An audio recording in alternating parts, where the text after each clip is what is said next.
Hello, कैसे हैं आप लोग? मैं बलराम सिंह आप लोगों का इंडिया 24 चैनल में स्वागत कर रहा हूँ, जहाँ मैं आप लोगों के लिए लेकर आ चुका हूँ क्लास 10 के साइंस के ऑलमोस्ट इम्पोर्टेंट क्वेश्चन, जहाँ मैं आप लोगों को बताएंगे सन 2024 और 25 में आने वाले मोस्ट इम्पोर्टेंट क्वेश्चनों के बारे में, और इसको किस प्रकार करना है, किस प्रकार सॉल्व करना है और क्या क्या पूछे जाने वाला है। इसमें आप लोगों को short answer, long answer and objective type के जितने भी क्वेश्चन होंगे, न्यूमेरिकल या आपके डायग्राम से रिलेटेड, ये सारे कुछ हम आप लोगों को बताएंगे। तो अगर आप लोगों ने हमारे चैनल को लाइक और सब्सक्राइब नहीं किया तो फटाफट आप लोग लाइक और सब्सक्राइब कर लीजिए। और आज हम स्टार्ट करने वाले हैं क्लास 10 साइंस का चैप्टर 4, जिसमें हम आप लोगों के कुछ न्यूमेरिकल बता भी चुके थे, इसकी कुछ डिफिनेशन बता भी चुके थे। उसके आगे हम आज देखेंगे। तो आप लोग अभी नहीं लाइक किया तो लाइक कीजिए फटाफट, और चलिए हम आगे की क्वेश्चन न्यूमेरिकल देखते हैं। तो हमारे पास बच्चों का क्वेश्चन दिया हुआ है, स्टीकरण क्या पद की व्याख्या कीजिए। स्टीकरण पद की व्याख्या के स्टेप पर संक्षिप्त टिप्पणी कीजिए। एल्कोहल एवं अम्ल के मध्य की अभिक्रिया क्या कहलाती है। समीकरण भी दीजिए। हमें बताना है स्टीकरण क्या होता है, उसकी अभिक्रिया, उसके समीकरण है, उसके एग्जाम्पल, हमें सब कुछ बताना है। इस प्रकार से हमें क्वेश्चन पूछा जा सकता है। तो आप लोग इसे देख लीजिए। तो आप लोगों के लिए मोस्ट इम्पोर्टेंट क्वेश्चन है ये, ठीक है। तो आप लोग इसे नोट कर लीजिए। क्या होती है स्टीकरण? वह आपके जिसमें कार्बोक्सिलिक अम्ल एल्कोहल के साथ निर्जलीकरण यानी जल की उपस्थिति में अभिक्रिया करके एस्टर बनाते, वो स्टीकरण कहलाता है। कार्बोक्सिलिक अम्ल होगा, एल्कोहल होगा और जल की उपस्थिति में क्रिया कराएंगे, वो क्या कहलाएगा? स्टीकरण कहलाती है, ठीक है। तो आप लोग इस डिफिनेशन को नोट कर लीजिएगा। CH3COOH यानी स्टीकरण अम्ल है ये, और C2H5OH यानी एथिल एल्कोहल के साथ हम निर्जलीकरण कराएंगे यानी H2SO के साथ मिलाकर, तो हमें क्या मिलेगा? Ethyl acetate. क्या होगा? CH3COOC2H5 यानी एथिल एसीटेट यानी एस्टर इसे कहते हैं। साथ में हमें क्या मिलेगा? H2O प्राप्त होता है, ठीक है। तो आप लोग इसे नोट कर लीजिएगा।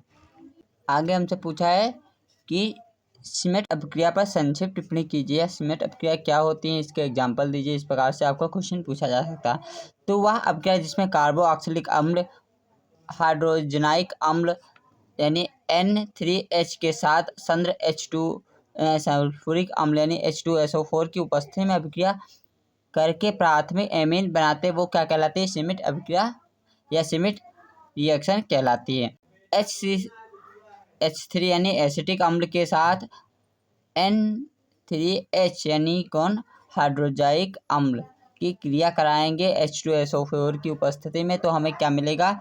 H3NH2, ठीक है। और साथ में हमें क्या मिलेगा? Carbon dioxide N2। इसी को हम क्या कहते हैं? सीमेंट अभिक्रिया।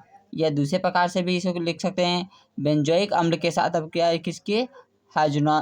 हाइड्रोजोनाइक अम्ल के साथ कराने पर H2SO4 की उपस्थिति में, तो एनिलीन हमें प्राप्त होता है। ये क्या कहलाता है? सीमेंट अभिक्रिया कहलाती है। इन सब की रिएक्शन कराना ही क्या कहलाता है? सीमेंट अभिक्रिया कहलाती है। ब्यूटेज अभिक्रिया पर संक्षिप्त टिप्पणी कीजिए। कहा गया, जब एल्कीन हैलाइड के दो अणु हम लेते हैं, कितने? एल्कीन हैलाइड के दो अणु हमने ले लिए, और सोडियम के साथ उपस्थिति में यानी सोडियम की उपस्थिति में जब क्रिया कराते हैं तो एल्केन बनते हैं। क्या मिलते हैं? एल्केन बनते हैं।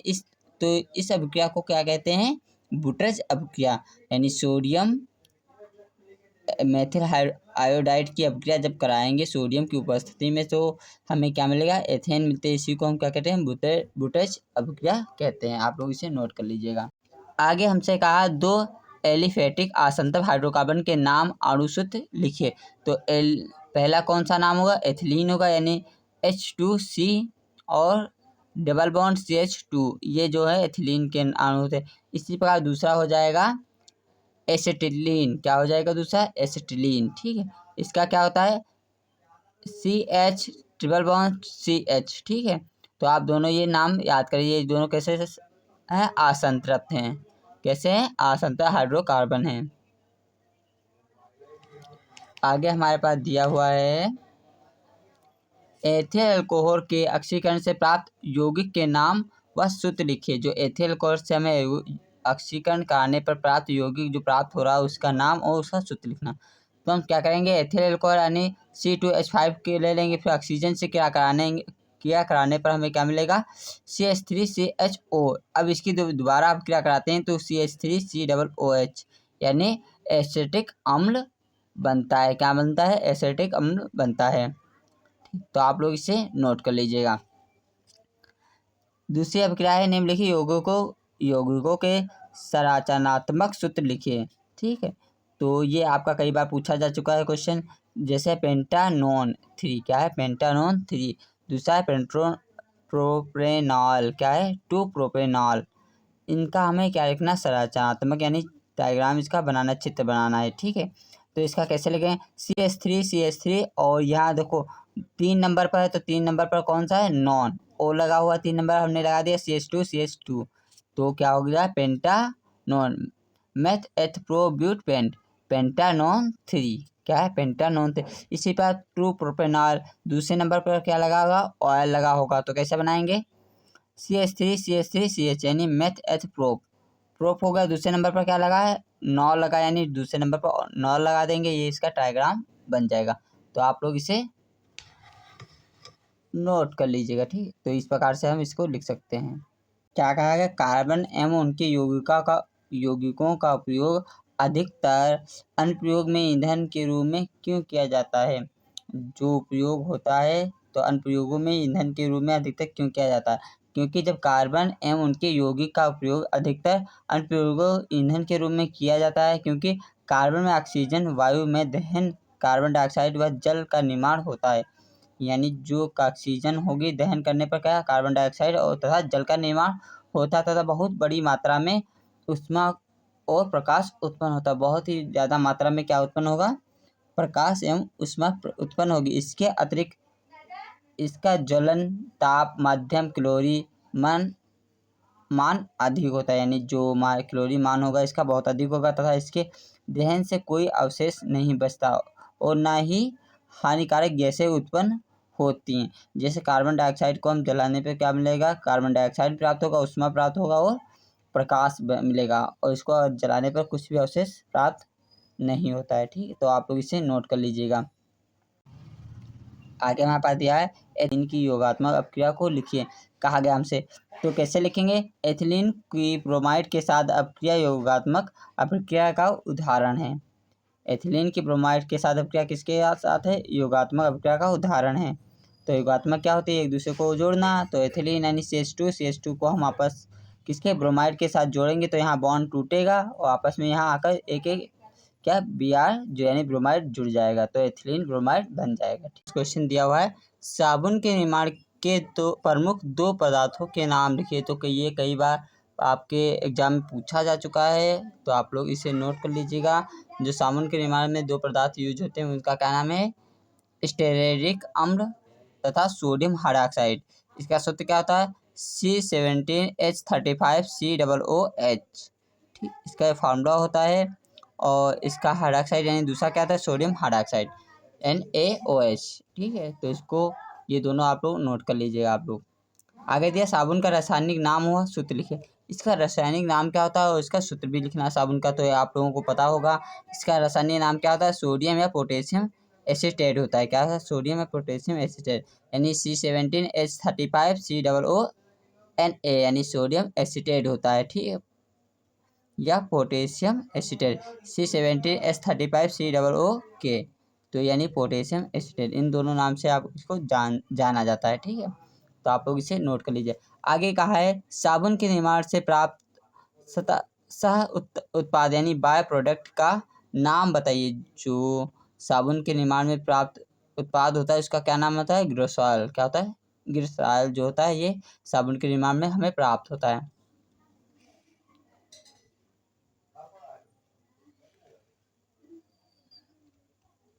आगे हमसे कहा, मृद साबुन पर संक्षिप्त टिप्पणी कीजिए। मृदा जो साबुन होता है, मृदु साबुन, उस पर हमें संक्षिप्त टिप्पणी यानी उसके बारे में कुछ 2-3 पॉइंट बताने हैं। तो कैसे बताएंगे, साबुन निर्माण की प्रक्रिया में वसा अथवा तेल की क्रिया कास्टिक पोषक से करने पर मृदु साबुन प्राप्त होता है।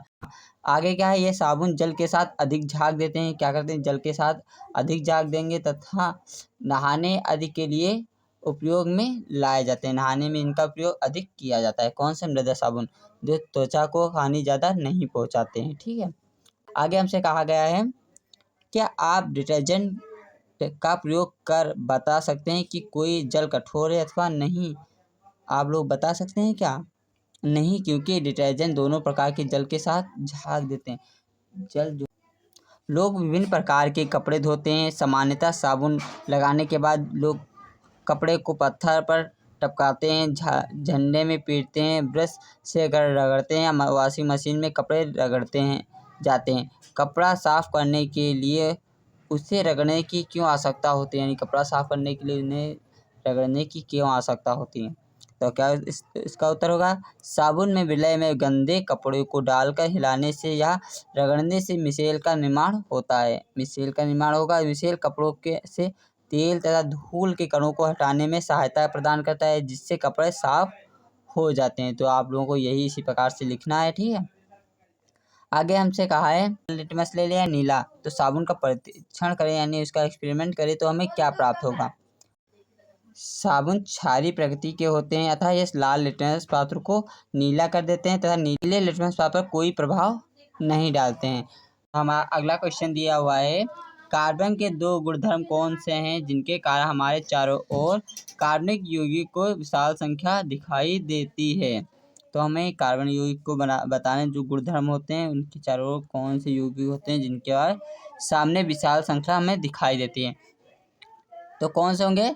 कार्बन के 2 ऐसे गुणधर्म जिनके कारण हमारे चारों ओर कार्बन की यौगिक विशाल श्रृंखला दिखाई देती है वो निम्न है। पहले श्रृंखला, दूसरी चतुर्थ संयोजकता, ठीक। तो ये जो कारण हैं जिनके कारण हमारे पास विशाल श्रृंखला दिखाई देती है कार्बन की, ठीक है। तो श्रृंखला में क्या होता है? कार्बन में कार्बन के ही अन्य परमाणुओं के साथ अबंध बनाने की अद्वितीय क्षमता होती है, जिससे बड़ी संख्या के अणु बनते हैं। इस गुण को श्रृंखला कहते हैं। क्या होती है? कार्बन कार्बन के साथ ही बंध बनाना ही एक क्या होता है सबसे बड़ा गुण है जो लंबी श्रृंखला के रूप में बन जाता है। इसी को क्या कहते हैं? श्रृंखला।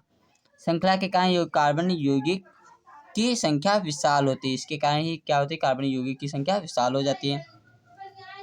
आगे हमारे पास दिया है चतुर्थ संयोजकता। कार्बन चतुर्थ संयोजक प्रकृति का तत्व यानी इसकी संयोजकता क्या होती है? 4 होती है। इसलिए यह 4 अन्य कार्बन परमाणु अथवा अन्य किन्हीं एकल संयोजक तत्वों के परमाणु के साथ अबंध बनाने में सक्षम है, जिसके कारण कार्बन की यौगिक की विशाल श्रृंखला होती है। इनकी क्या होती है? चतुर्थ यानी 4 तत्वों के साथ संयोग कर सकते हैं, जिनके कारण योग करके और बड़ी श्रृंखला के रूप में बन जाते हैं। यही 2 कारण जिसके कारण जो कार्बन यौगिक होते हैं वो बड़ी से बड़ी श्रृंखला बनाते हैं। आगे हमारे पास कहा गया है इलेक्ट्रॉनिक बिंदु संरचना बनाइए। तो आप लोगों के ये एनसीईआरटी का क्वेश्चन है, कई बार पूछा जा चुका है, ठीक है। तो आप लोग इसे नोट कर लीजिएगा। पहला दिया है एथेनॉइक अम्ल। क्या है? एथेनॉइक अम्ल। दूसरा हमारा H2S यानी हाइड्रोजन सल्फेट, ठीक है। तीसरा है प्रोपेनॉल और चौथा है फेरस। इनकी हमें संयोजकता बनानी। तो एथेनॉइक अम्ल की संयोजकता क्या होती है? फार्मूला होता है C2H5OH होता है। तो इसका कैसे लिखें? C2 है हमारे पास, तो हम 2 बोल लेंगे। एक C से हम क्या कर देंगे? 3 H जोड़ देंगे, साथ में क्या हुआ? 2 ऑक्सीजन आ जाएंगे, एक क्या आ जाएगा? ऑक्सीजन। इस प्रकार से हम बना लेंगे। ऑक्सीजन की 2 संयुक्ता होती है इसलिए 2 से संयोग कर लिया। इस प्रकार से इसने 2 से किया तो हमने यहाँ पर क्या दिया? 2 इलेक्ट्रॉनों के संयोग कर दिया। तो पहला ये हो गया, इसके कोष पूरे हो गए। कार्बन के भी इसके कोष पूरे हो गए और इस कार्बन के भी कोष पूरे हो गए। एक हाइड्रोजन से भी एक इलेक्ट्रॉन ले लिया तो भी इसके कोष पूरे हो गए। यानी क्या बना लिया इसने? एथेनॉइक अम्ल बना लिया। सभी से इलेक्ट्रॉनों का साझा करके एक संरचना बना ली। यही संरचना क्या कहलाती है? एथेनॉइक अम्ल की संरचना कहलाती है, ठीक। तो आप लोग इसे नोट कर लीजिए। आगे हमारे पास दिया है हाइड्रोजन सल्फर H2S दिया हुआ हमारे इसके 2 बॉन्ड हो जाएंगे। हाइड्रोजन का एक और दूसरे हाइड्रोजन का एक इलेक्ट्रॉन हो जाएंगे। आपस में क्या करेंगे? सल्फर से संयोग कर लेंगे, यानी एक इलेक्ट्रॉन का संयोग कर लेंगे। तो ये क्या करें? एक इलेक्ट्रॉन जुड़ जाएंगे और इस प्रकार से बॉन्ड बना लेंगे। एक सल्फर का हो जाएगा, एक हाइड्रोजन का, तो एक बॉन्ड ये हो गया पूरा इसका। एक इसमें भी इसी प्रकार से बन जाएगा और ये 2 खाली रह जाएंगे बॉन्ड। तो इस प्रकार से इसका ट्रायग्राम बन जाएगा। दूसरा दिया है प्रोपेनॉन। क्या है? प्रोपेनॉन। तो इसका सूत्र क्या होता है? प्रोपेनॉन का सूत्र होता है CH3COCH3। तो इसको कैसे बनाएंगे? तो CH3 है, इसमें भी CHO कहाँ? बीच में लग जाएगा। कैसे? इस प्रकार से CO बीच में हो जाएगा, CH ऊपर CH नीचे। तो इसका तो हमने अभी बिल्कुल पढ़ा है इसमें किस प्रकार से बनेंगे, इसमें इस प्रकार से बन जाएगा, एक एक इलेक्ट्रॉन का साझा कर लेंगे ये सारी, है नहीं, कार्बन का एक हाइड्रोजन का एक आपस में साझा कर लेंगे, इस प्रकार से बना लेंगे।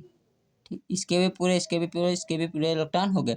अब इसके बाद एक इलेक्ट्रॉन की कमी, तो एक इलेक्ट्रॉन की कमी से क्या करेगा, कार्बन से संयोग करेगा इसका एक, तो ये भी पूरा क्या कर लेगा, संयोग कर लेगा, तो एक इलेक्ट्रॉन की इसके भी इलेक्ट्रॉन पूरे हो जाएंगे।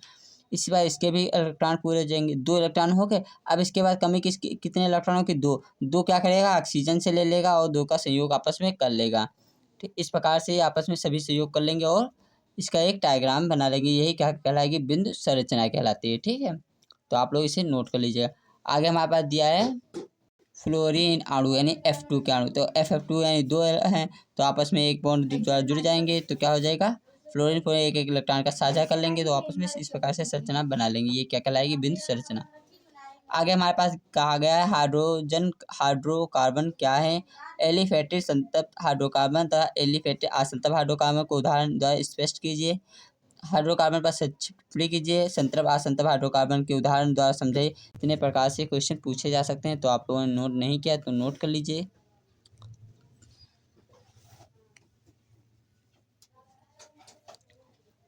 कार्बन का हाइड्रोजन के यौगिक में हाइड्रोकार्बन कहते हैं। कार्बन और हाइड्रोजन के बनने बीच बॉन्ड को क्या कहेंगे, हाइड्रोकार्बन। जैसे कार्बन और हाइड्रोजन के बना मेथेन कहलाता है। कार्बन और कार्बन के बीच बना क्या, हाइड्रोजन के बीच एथेन हो जाएगा, बेंजीन हो जाएगा, साइक्लोहेक्सेन। यानी हाइड्रोजन और कार्बन के बीच सिर्फ बना बॉन्ड ही क्या कहलाता है, हाइड्रोकार्बन कहलाता है। ठीक है,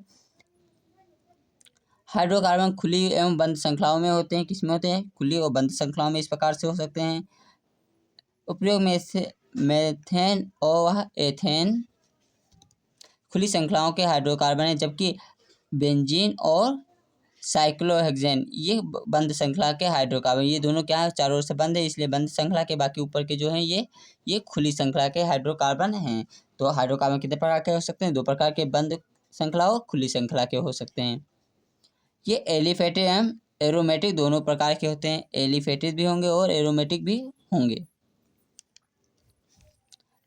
एलिफेटिक हाइड्रोकार्बन प्लस खुली श्रृंखला के हाइड्रोकार्बन है, जो कि 2 प्रकार के होते हैं। एलोफेटिक जो होंगे वो खुली श्रृंखला के माने जाते हैं, जो 2 प्रकार के होते हैं। पहले संतृप्त और दूसरा क्या है, असंतृप्त। तो संतृप्त हाइड्रोकार्बन क्या होंगे, जिसमें कार्बन कार्बन के भी ही बीच बॉन्ड होता है, वो क्या कहलाते हैं, संतृप्त, और इसमें एक ही बॉन्ड पाया जाएगा। ठीक है, किस प्रकार लिखेंगे, वे हाइड्रोकार्बन जिनमें विद्यमान अकार्बन परमाणुओं की संख्या चारों संयोजकता है, हाइड्रोजन व कार्बन व हाइड्रोजन परमाणु के द्वारा पूर्ण संतुष्ट होता था। इनमें कार्बन कार्बन के मध्य एकल बॉन्ड उपस्थित होता है, जैसे कि मेथेन, एथेन और प्रोपेन। इनके बीच किसके बीच है, कार्बन के ही बीच बॉन्ड उपस्थित है, इसीलिए इसे क्या कहते हैं, संतृप्त हाइड्रोकार्बन। ठीक है, तो आप लोग इसे नोट कर लीजिए। आगे दिया है असंतृप्त हाइड्रोकार्बन, वे हाइड्रोकार्बन जिनमें विद्यमान कार्बन परमाणु की चारों संयोजकताएं हाइड्रोजन व कार्बन व हाइड्रोजन परमाणुओं द्वारा पूर्ण संतुष्ट नहीं होते, अर्थात इनमें कार्बन कार्बन के मध्य द्विक अथवा त्रिक संयोजक बंध उपस्थित है। इनके बीच असंतृप्त में क्या होगा, 2 या 3 बॉन्ड उपस्थित होंगे, इसलिए क्या कहलाते हैं, ये असंतृप्त हाइड्रोकार्बन होंगे। ठीक है, जैसे एथिलीन, इसमें 2 बॉन्ड है कार्बन कार्बन के, इसमें क्या है, एसिटिलीन, इसमें 3 बॉन्ड है, इसलिए क्या होंगे, ये असंतृप्त। ठीक है, तो आप लोग इसे नोट कर लीजिए।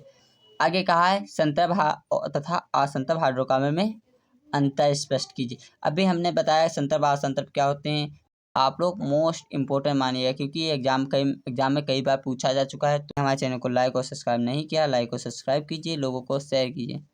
चलिए देखते हैं असंतृप्त और संतृप्त क्या होते हैं। तो संतृप्त हाइड्रोकार्बन ये अत्यधिक स्थायी अथवा कम क्रियाशील होते हैं।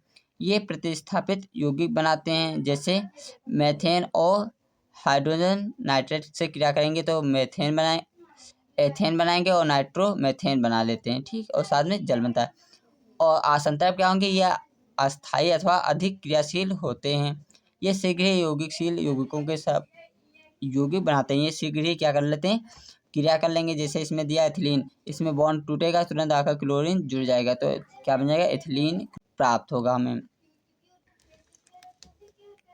आगे दिया है संतृप्त, यानी ये संतृप्त क्षारीय पोटेशियम मैग्नीज ऑक्साइड विलयन के प्रति उदासीन होते हैं। बल्कि ये कैसे होंगे, असंतृप्त वाले रंगहीन होते हैं। ये ब्रोमाइन जल का रंग नहीं डालते। जो संतृप्त हाइड्रोजन होंगे वो क्या करेंगे, ब्रोमाइन जल का रंग नहीं उड़ाते हैं, बल्कि ये जो असंतृप्त होंगे वो रंग क्या करते हैं, उड़ा देते हैं। और जो संतृप्त होंगे वे हाइड्रोजन के साथ क्रिया करके ओजोनाइड नहीं बनाते, बल्कि जो असंतृप्त होंगे वो तुरंत ही ओजोनाइड बना देते हैं। तो आप लोग इतने ये अंतर लिख लीजिएगा। इनका आगे फार्मूला दिया है, तो कैसे पहचान करेंगे, संतृप्त हाइड्रोकार्बन का सूत्र क्या होता है, CnH2n+ तथा हाइड्रोजन कार्बन क्या होगा, सामान्य सूत्र CnH2n एल्कीन, CnH2n-2 एल्काइन होते हैं। आगे दिया एल्केन, एल्कीन तथा एल्काइन से आप क्या समझते हैं, इसका एग्जाम्पल देकर हमें समझाइए या उदाहरण देकर हमें समझाइए। तो कैसे लिखेंगे, एल्केन क्या होते हैं, वे हाइड्रोकार्बन जिनके परमाणुओं में उपस्थित कार्बन परमाणु में से प्रत्येक की चारों संयोजकताएं एकल बंधु द्वारा संतुष्ट होती है। यानी इसमें क्या होगा, कार्बन कार्बन के बीच जो बॉन्ड बन रहे होंगे वो क्या होगा, एकल बॉन्ड द्वारा बना होगा, वो क्या कहलाएंगे, एल्केन कहलाते हैं। ये इन्हें हम संतृप्त हाइड्रोकार्बन भी कहते हैं। इनका सूत्र क्या होता है, CnH2n+2 होता है।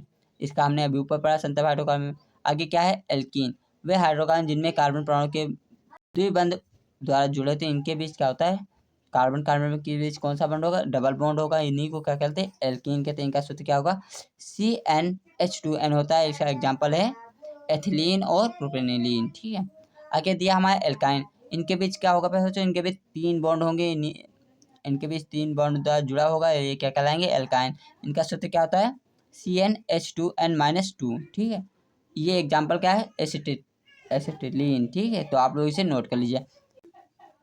आगे हमारे पास दिया है संक्षिप्त टिप्पणी, यानी योगात्मक श्रृंखला क्या क्या होती है, बहुलकीकरण और ओजनीकरण अभिक्रियाएं क्या होती है। ये कई बार आप लोगों के क्वेश्चन पूछे जा चुके हैं, आप लोग इसे नोट कर लीजिएगा।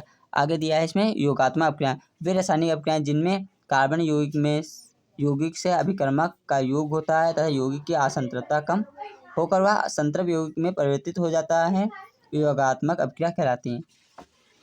क्या कहा, जिनमें कार्बन कार्बन के बीच योग हो रहा हो वो क्या कहलाएगी, योगात्मक अभिक्रिया कहलाती हैं।